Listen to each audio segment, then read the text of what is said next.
think the feeling of summer blockbusters is definitely something that's really important. It can make everyone feel something at the same time, whether it's Jaws. Everyone is simultaneously scared of sharks, scared of going in the water. It was the first real blockbuster. I felt like as a community, as a country, we all felt that together. Star Wars, Luke, I am your father. Like that Mm, was a moment felt across cinema.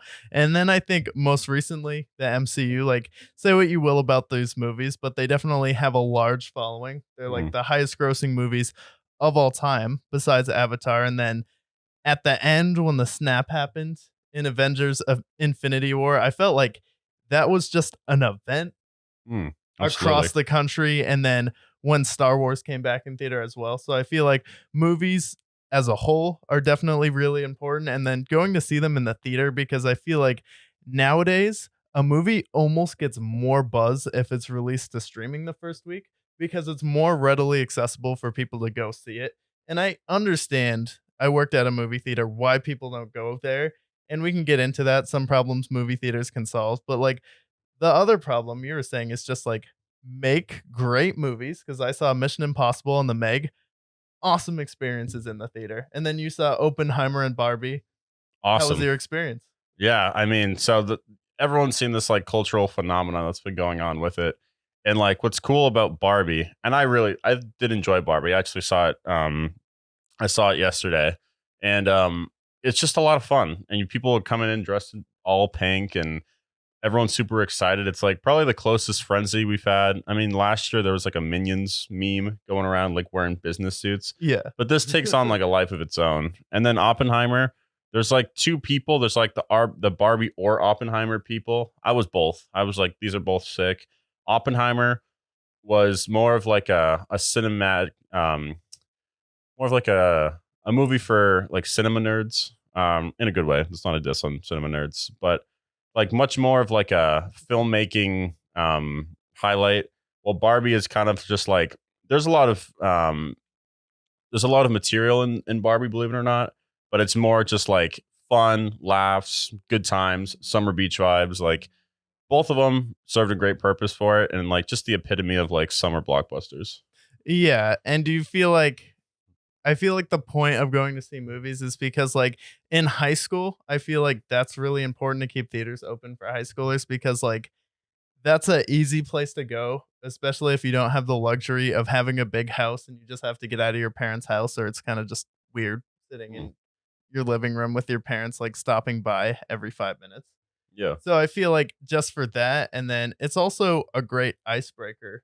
And I feel like on a first date, when people are like, yeah, dinner and a movie's a perfect first date, you go on dinner and then you go see the movie. It's like, I feel like most people get that wrong, because the point of going to see the movie is the icebreaker. You go there, have the shared experience, and then you go get dinner after. And then that opens up a bunch of other areas of dialogue you wouldn't have normally had if you didn't see that movie. Mm. And then you automatically feel a little bit more comfortable, shared some popcorn or drinks or whatever.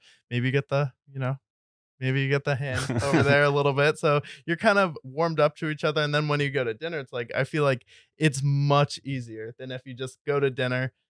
It's kind of awkward at first. Maybe it's not your fault. Maybe it's not anyone's fault. But if you go see the movie first, get that shared experience, have a good time, or you just trash the movie because it was terrible. Like there are Yeah. movies for that. Like sure, when people saw the new Star Wars movies in theater for the first time. Yes. Yes. And there's so many different It's also, I think the power of movie theaters as a whole is also like it's a social event. Yeah. Like I saw Barbie on like opening weekend with a date, and then this past weekend I saw it with the family, and now I have friends who want to see it again for the third time, and now I'm starting to question my sexuality a little bit. But that's okay. And Uh, Minions too. and I saw, yeah, but like it's a social event, and it gets people out of the house, which I think as we become more digital, I think people want to have like that time they go out, similar to like why people go to bars and they'll go to Buffalo Wild Wings for the game. It's like, yeah, you can see it at home, but there's also something about just like being around other people who are enjoying the same thing. I think there's like some sort of power to that. Yeah, I think there is. And then, but the biggest power behind it all, like the movie theaters can be there. And what the summer showed was that people do want to go out there. They do want to go see the movie, go see movies. With Avatar, we saw that. Even Mm, Spider-Man Homecoming, that was the first like return like mm, after COVID to the movie theaters. And then we get Mission Impossible had a great box office.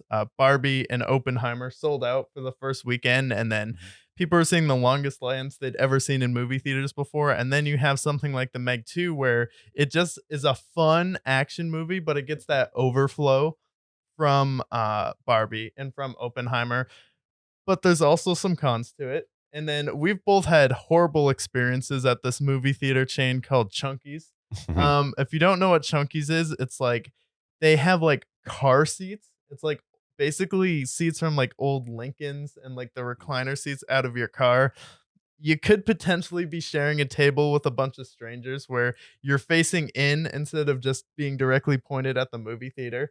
mm, So the chairs are already kind of sideways there. And then in the middle, they have a bunch of servers. Instead of just making people order online, you all have smartphones. Like just order online, do it. mm. And then they're just talking extremely loud during the movie. And then also it's still run by high schoolers, so it's like that experience as well. But like what's some of your like cons with the movie theater, and is like that the worst type of experience you could possibly have? Yeah, Chungies is like basically the perks of going to dinner and a movie together. That's Yeah. basically what it's trying to solve. The problem with that is you get interrupted constantly throughout the entire movie. And last time I went there, I saw Minions 3, Rise of Gru. I saw the Rise of Gru last year.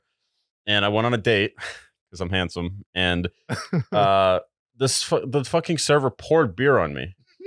Jesus. Like, come on, dude.